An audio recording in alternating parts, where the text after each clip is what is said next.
Hello everybody, this is Joanne here and welcome to this special video. And I'm saying this because this is meant to celebrate the upcoming film Jurassic World Dominion, which will be out in 2021. I hope. So to celebrate, I decided to dedicate this video to giving all of the movies that are out so far some ratings. But each time before I give a movie a rating, I will explain my opinion on it. This is not a top 5 list. I'm going to start with Jurassic Park and then climb all the way up to Jurassic World Fallen Kingdom. And as a bonus, I'll be talking about Battle at Big Rock because I failed to make a My Thoughts video on that short film.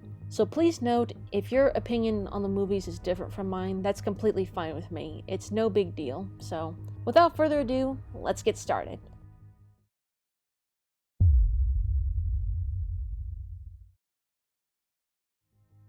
Jurassic Park is a classic, and you can't go wrong with that.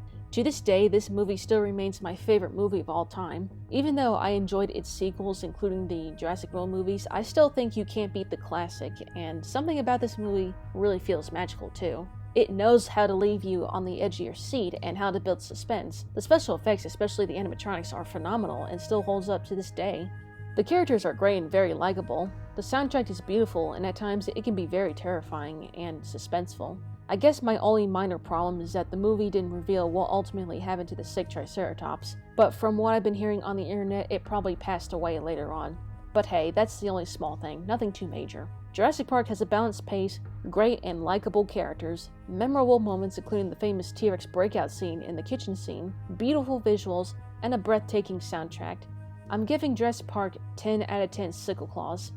I'm sure some of you guys knew that I'm giving this movie that score.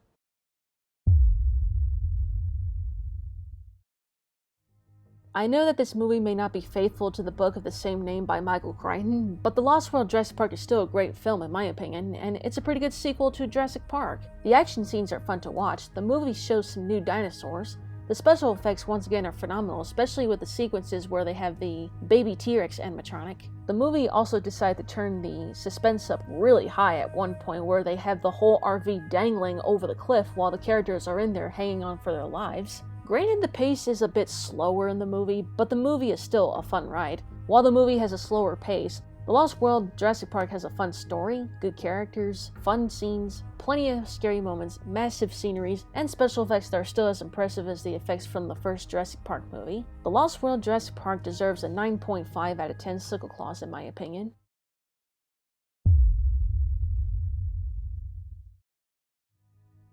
Jurassic Park 3 was the last movie of the franchise until Jurassic World came out in 2015. While Jurassic Park 3 is decent and fun to watch, it does have some problems. First off, the plot feels lackluster compared to the plots in the 2 previous Jurassic Park movies. Also, it's awesome that they introduced a different large predator, and Spinosaurus was fun to watch, but I feel like it was just there to forcefully become the new mascot, and that really showed in that one infamous scene.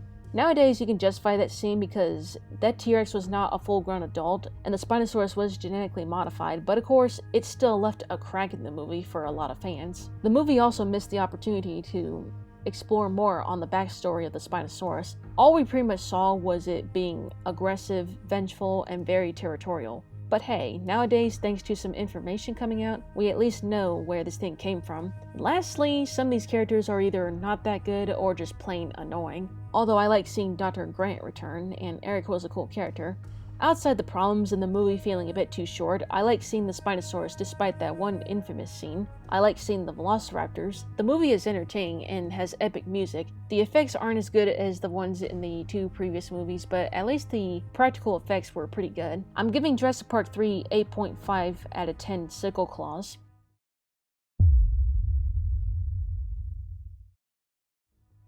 I really thought that Jurassic Park 3 was really the last movie ever, but boy, I was wrong, and I'm glad that's not the case. Jurassic World is the movie where it was given the opportunity to put in some ideas that are either new and or brought up in the past, and it did exactly that. This is the movie where it was all like, you know, what if Jurassic Park succeeded, but under a new name? And even if it succeeded, things still will go wrong, and there are still major consequences that will happen when things are not handled right. Dinosaur hybrids were nothing new in terms of Jurassic Park because there were ideas about them before with Jurassic Park Chaos Effect. However, we finally get to see the hybrid concept come to life in a Jurassic movie with Indominus Rex.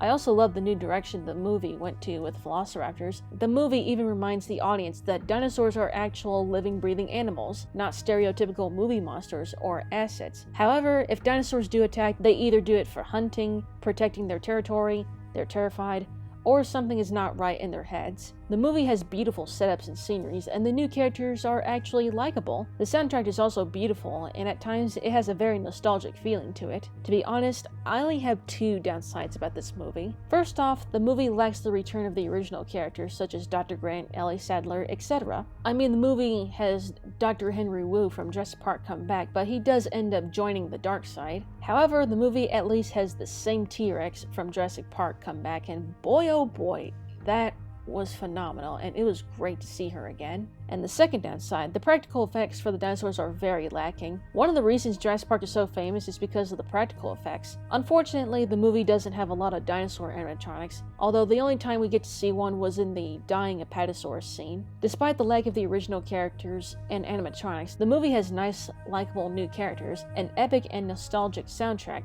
fun action, intense moments, and beautiful visuals. Jurassic World shall be given a 9.2 out of 10 sickle claws.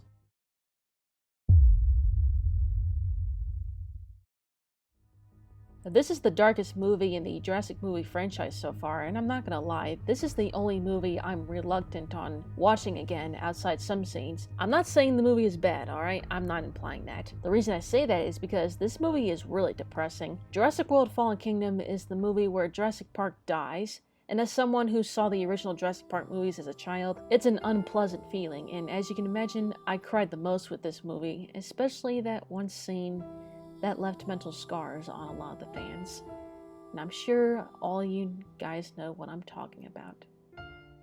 The destruction of Nublar from Michael Crichton's novel Jurassic Park has become a reality in the movie, and thanks to what happened at the end of the movie, the term Jurassic World has a double meaning. We went from a failed park being reborn under a new name to the dinosaurs roaming free into our world, and there is no going back now.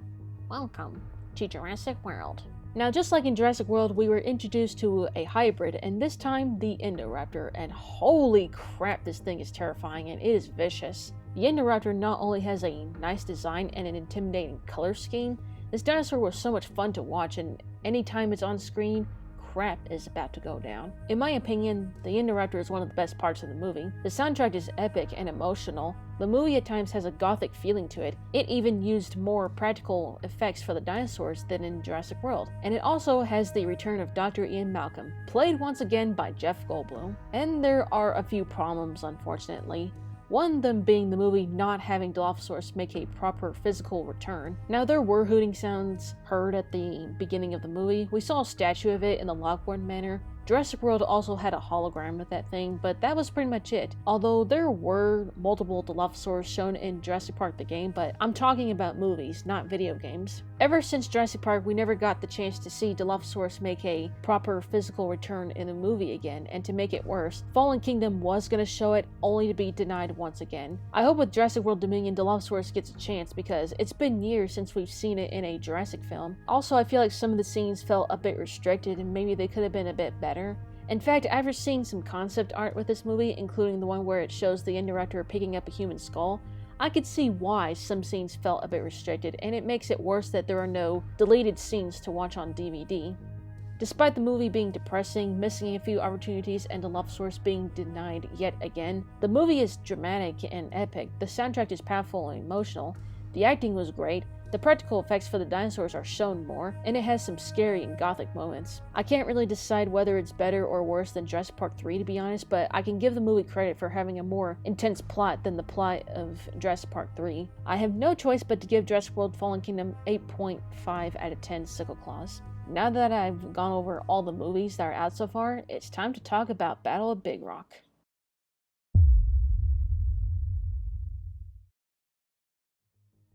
I didn't expect Universal to make a short Jurassic World film, and I gotta say, it's a really great surprise. So this takes place sometime after Fallen Kingdom. Battle at Big Rock is like an open door to more on what the world is like after the dinosaurs escaped from the Lockwood Manor, and as you can see, things can get pretty chaotic, and it really has the Lost World vibe to it as well. Even all the short clips during the credits shows it all. After I got done watching this short film on TV, it made me wonder how Jurassic World Dominion is going to play out from the beginning to the end. We also get to see a new dinosaur species, Ceratops. We never saw it on Isla Nublar on screen, so it had to be one of the dinosaurs that was saved off screen, which shows some more hope on seeing new species of dinosaurs appearing and a possibility of Dilophosaurus being saved off screen. Battle at Big Rock is one heck of a chaotic short, to the point where it not only had a bit of a claustrophobic feeling to it, but it also had a close call on showing something very dark. And even though it was a close call, it did show a reflection of the most disturbing scene in Michael Crichton's novel Jurassic Park.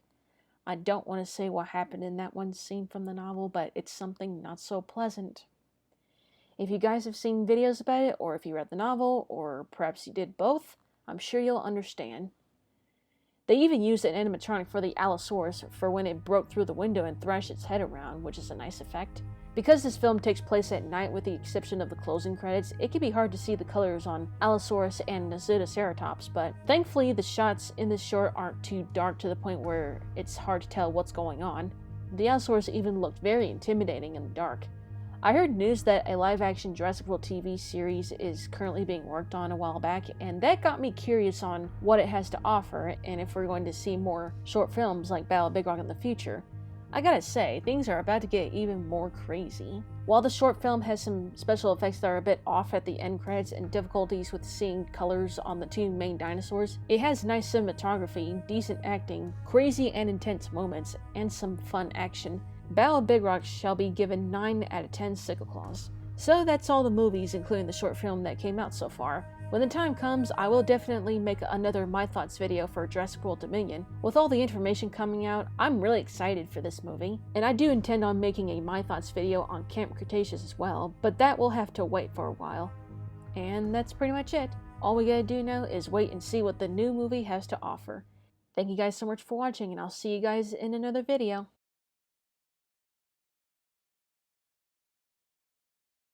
The characters are great and likable. Oh, come on, car horn. While Jurassic Park 3 is decent and fun to watch, it does have some problems. And of course, we have people partying outside while I'm in the middle of a recording. How lovely. And also, it has the return of Dr. Grant. I mean, no, not Dr. What? Because of potential major spoilers. Okay, once again, a car interrupted me. Ugh. Battle at Big Rock is like an open door to more on what the world... Honk honk! Honk honk! Interruption central. Bit of a claustrophobic feeling to it, but for gosh sake!